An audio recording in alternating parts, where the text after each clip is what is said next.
साथियों, आज इस माहौल के बाद शायद ही कुछ कहने के लिए या मेरे पास कुछ बोलने के लिए बाकी है। आज मैं यहाँ सिर्फ अनुभव करने की सोच के साथ आया था और जो अनुभव करके जा रहा हूँ, जिस शांति, वो एक एहसास जहाँ पे एक शून्यता, जहाँ कुछ पाने का, खोने का, कोई लालच, कोई डर, कोई भय, कुछ नहीं। आज लगभग पिछले 1-1.25 घंटे से मैं यहाँ हूँ और फिलहाल जो मैं महसूस कर रहा हूँ, शायद ही इससे पहले मैंने कभी ऐसा महसूस किया होगा। जब भाषण की बात आती है या अपनी बातों को कहने की बात आती है तो मैं हमेशा, मेरे पास काफ़ी कुछ होता है बोलने कहने के लिए, पर आज इस मंच पे मुझे एहसास हो रहा है कि शायद कई बार कुछ कहने बोलने की ज़रूरत ही नहीं होती। जब आत्मा का परमात्मा से जब वो कनेक्ट होता है, कई बार आप बिना कुछ बोले भी बहुत कुछ कह जाते हैं, बिना कुछ सुने भी बहुत कुछ समझ जाते हैं। आज मैं उसी स्टेट ऑफ माइंड में हूँ। यहाँ पर आने के बाद मैं खुद आध्यात्मिक सोच का रहा हूँ।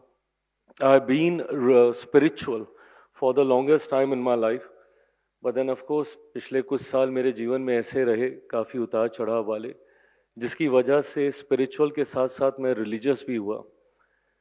पर मैंने हमेशा इस बात को माना, समझा कि भले आप किसी भी रिलीजन को मानते हो, भले आप किसी भी देवी देवता को आप मानते हो, अंतोगत्वा सारे मार्ग आपको सिर्फ एक ही लक्ष्य की ओर लेकर जाते हैं, और वो है वो ज्योति, वो लाइटनिंग, वो एक ऐसा बिंदु जहाँ पर जाकर सब समाहित हो जाता है। और मुझे लगता है जो इसकी अनुभूति कर पाता है वो अपने जीवन में बहुत धैर्य संयम के साथ आगे बढ़ने का काम करता है। आज इस खूबसूरत सभागृह में जहाँ अध्यात्म का साइंस के साथ एक मिलन हो रहा है, जहाँ यहाँ पर हमारे डॉक्टर्स मौजूद हैं, और डॉक्टर्स धरती पर अभी चांद जी के शब्दों में जो वो कह रहे थे हकीकत है। अगर हम लोग धरती पे कभी भगवान का अनुभव करते हैं तो वो आप सभी हैं, आपके माध्यम से ही हम कर पाते हैं। जीवन की वो घड़ी जब आप अपना सब कुछ सिर्फ एक व्यक्ति पर छोड़ देते हैं, वो है डॉक्टर्स। आपके घर में कभी किसी की, और मैंने इस बात का अनुभव किया है, मेरे पिता की तबीयत खराब थी और मेरे लिए यकीन मानिए वो क्षण जब जब वो अस्पताल गए या जब जब उनका स्वास्थ्य खराब हुआ, मैंने सिर्फ एक व्यक्ति पर आंख मूंद कर पूरा विश्वास किया, और कई बार हमेशा वो मेरा विश्वास सही रहा।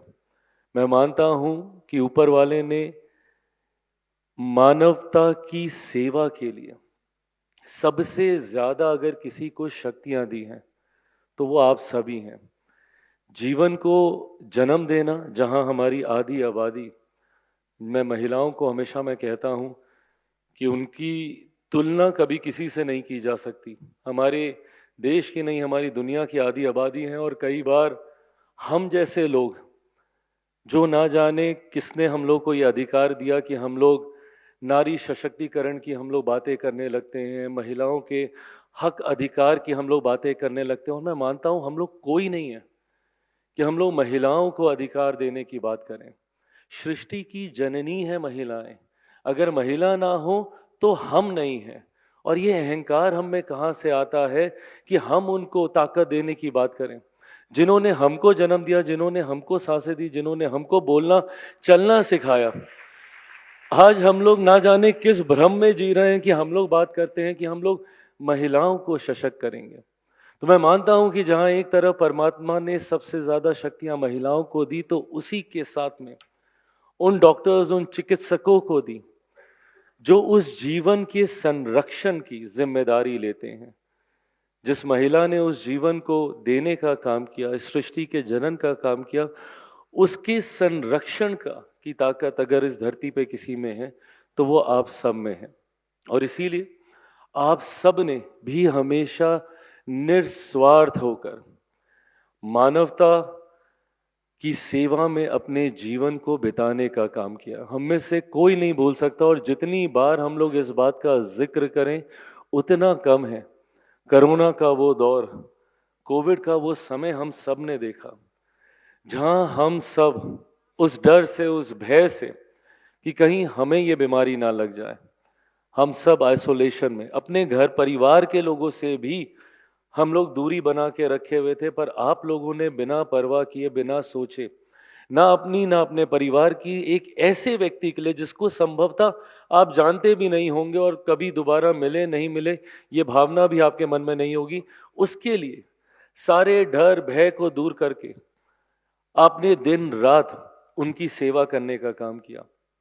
दिनों दिन, हफ्तों हफ्तों तक हम लोग, जब लॉकडाउन लगा हुआ था, सब क्वारंटीन थे, सब अपने अपने घर बंद दरवाजों में कैद थे, आप लोग हफ्तों हफ्तों, दिनों दिनों तक घर नहीं आए। वहीं रहना, वहीं सोना, सोफे पे, कुर्सी पे सोकर आप सब ने वो समय बिताने का काम किया है। हम लोग कितना भी इसका जिक्र कर लें, मुझे नहीं लगता कि कभी भी वो शब्द पूरे हो पाएंगे जिसके माध्यम से हम सब आपका धन्यवाद कर सकें। पर जिस भावना के साथ आप लोग कार्य करते हैं, मैं मानता हूं कि अगर हर इंसान में उसका अंश भर भी आ जाए तो ये जीवन एक बेहतर, ये सृष्टि एक बेहतर जगह बनेगी। दिक्कत यह है कि हम लोग अपनी अपनी प्रतिस्पर्धाओं में इतने ज्यादा व्यस्त हैं, एक दूसरे से आगे निकलने की ये रैट रेस इतनी ज्यादा हम पर हावी हो जाती है कि हम लोग जीवन को कई बार जीना ही भूल जाते हैं, जीवन के महत्व को ही भूल जाते हैं। और मुझे लगता है ऐसी जगहें आपको एहसास दिलाती हैं कि जीवन को सही मायनों में जीना किसी पद पर पहुंचना नहीं है। जीवन को सही मायने में आप तब जीते हैं जब आप अपने आसपास वालों के जीवन में कोई सकारात्मक प्रभाव डाल सकें। सही मायनों में अगर आप किसी एक व्यक्ति के भी जीवन को सकारात्मक दिशा में लेकर जा सकें। नकारात्मक ऊर्जाएं हम सब के आसपास हैं और वो कई बार बहुत हावी होती है, और यही ऊर्जाएं आपको गलत दिशा में, गलत राह पे लेके जाती है। मैंने खुद इस बात का अनुभव किया था 2019 में मेरे पिता का निधन हुआ, और उनके निधन के बाद एक कठिन समय मैंने देखा, जब मेरे घर परिवार, मेरी पार्टी, मुझे नहीं पता आप में से कितने लोग इस बात को जानते हैं, पर उन दिनों इसकी काफ़ी चर्चाएं हुई थी। घर परिवार पार्टी में एक डिवाइड हुआ था। मुझे मेरी ही पार्टी से बाहर निकाल दिया गया था, मुझे मेरे ही परिवार से बाहर निकाल दिया गया था, मेरा सामान सड़क पे फेंक दिया गया था। उस वक्त भी बस यही दो ऊर्जाएं मेरे साथ चल रही थी, एक नकारात्मक नेगेटिव एनर्जी, एक पॉजिटिव एनर्जी। नेगेटिव एनर्जी बोलती थी कि विद्रोह करो इस बात का, बोलो जो मन में आए, सारी भड़ास निकालो। और एक सकारात्मक एनर्जी कि अगर मैं इतना ही नेगेटिव मैं भी हो जाऊं तो मुझ में और उनमें फर्क क्या रहेगा जिन्होंने मेरे साथ ऐसा किया। ऐसे में उस सकारात्मक ऊर्जा ने मुझे वो रास्ता दिखाया कि संयम के साथ चलो, ये भी एक पल है, ये भी एक दौर है, आज है कल नहीं रहेगा। दिक्कत यह है कि जब हम लोग उस पल में इतना खो जाते हैं, उस पल को हम इतना बड़ा कर देते हैं कि हम भविष्य की ओर कभी देखते ही नहीं हैं। और भविष्य की ओर देखना ही वो पॉजिटिव ऊर्जा है। जब आप उस रोशनी को दूर से देखते हैं, वो आपको पॉजिटिव एनर्जी देती है। और उस वक्त मैंने उसी एनर्जी की बात सुनी, और उसी ने मुझे थ्रू आउट गाइड किया कि जितना धैर्य के साथ, जितने संयम के साथ आप आगे बढ़ सकते हैं, आप आगे बढ़िए, अपने लक्ष्य की ओर बढ़ते रहिए। आपका लक्ष्य भले वो आपके कार्य क्षेत्र से जुड़ा हो, आपके परिवार के प्रति आपकी जिम्मेदारियों के साथ जुड़ा हो। मैं अगर उस वक्त खुद को खो देता, मेरी एक बहुत बड़ी जिम्मेदारी मेरे पिता के बाद मेरी माँ का ध्यान रखने की भी है। ऐसे में कतई मेरे पास ये अवसर नहीं था कि मैं अपने आप को उन परिस्थितियों में खो दूं या उन परिस्थितियों के साथ कॉम्प्रोमाइज कर लूं। ऐसे में एकमात्र रास्ता संयम बरतते हुए आगे चलना। और ये 3 साल का संयम आज मुझे यहाँ पर लेकर आया है जहाँ मेरे प्रधानमंत्री जी ने मुझे बहुत प्रेम के साथ गले लगाया, एक महत्वपूर्ण विभाग की जिम्मेदारी दी जिसके माध्यम से मैं बड़ी आबादी के जीवन में वो बदलाव ला सकता हूँ। आज जब मैं यहाँ आप लोगों के बीच मौजूद हूँ, मैं उसी एनर्जी का, उसी सकारात्मक ऊर्जा का पुनः अनुभव कर रहा हूँ। और मैं ये चाहता हूँ, मैं ये मानता हूँ कि जब हम लोग सही दिशा में आगे बढ़ते हैं, सही सोच के साथ जब हम लोग आगे बढ़ते हैं, तो हम लोग को हमारे लक्ष्य को प्राप्त करने से कोई नहीं रोक सकता। जीवन में कई तरीके के भटकाव आते हैं जो आपको गलत दिशा, गलत रास्ते पर लेकर जाने का प्रयास करते हैं। ऐसे में आपके अंदर की वो पॉजिटिविटी आपको वो संयम देती है। मुझे नहीं पता कि मैं कब परमात्मा के साथ उस राह पर जुड़ा। मैं लंबे समय से खुद ध्यान करता आया हूँ, और आज जब मैंने उस पिरामिड के नीचे बैठकर भले कुछ समय के लिए ही पर जब वो ध्यान लगाया, तो मुझे एहसास हुआ कि इस ध्यान में कितनी शक्ति है।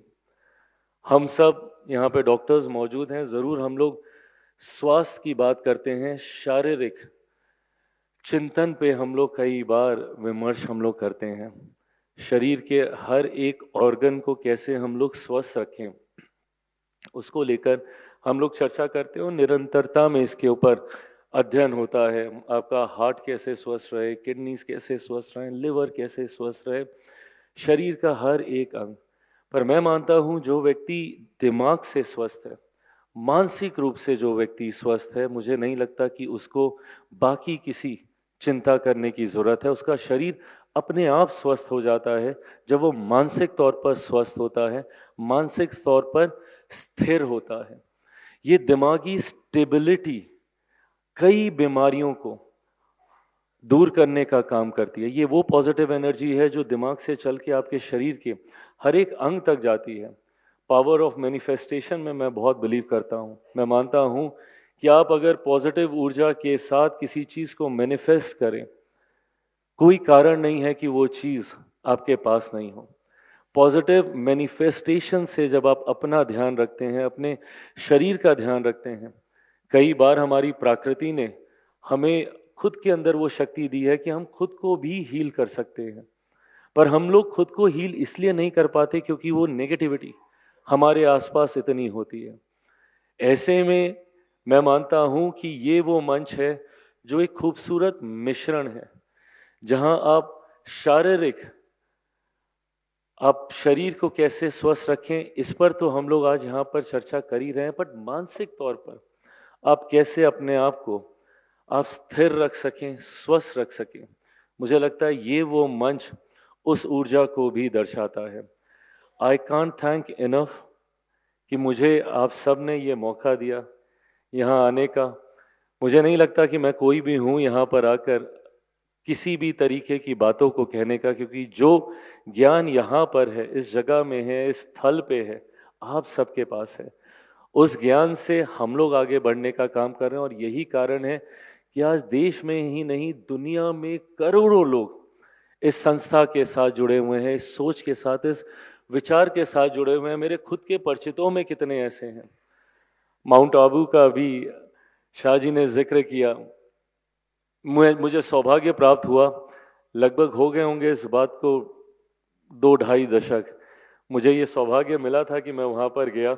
उस वक्त मेरे पिता थे, उनके साथ मैं वहाँ पर गया था, और उस वक्त से शायद ये जुड़ा मेरा हमेशा से रहा है, मेरा, मेरे परिवार का। आज जब मैं यहाँ पर आया हूँ, मैं अपने आप को बहुत सौभाग्यशाली मानता हूँ, और मैं आशा दीदी जी का विशेष तौर पे धन्यवाद करता हूँ। जो प्यार, जो स्नेह इन्होंने दिया है, जिस ममता के साथ ये आपको आशीर्वाद देती हैं, इनके आशीर्वाद में वो ताकत आपको स्वतः महसूस होती है। और ये प्यार, आशीर्वाद मैंने सबके लिए देखा है इनके मन में, भले वो मोहित जी हों, भले वो चांद हो, जिनको इन्होंने अपने पन से इतना प्यार, सम्मान देने का काम किया। मैं यहाँ पे आशा दी जी के साथ साथ यहाँ पर डॉक्टर प्रताप मिधा जी का भी मैं धन्यवाद करता हूँ।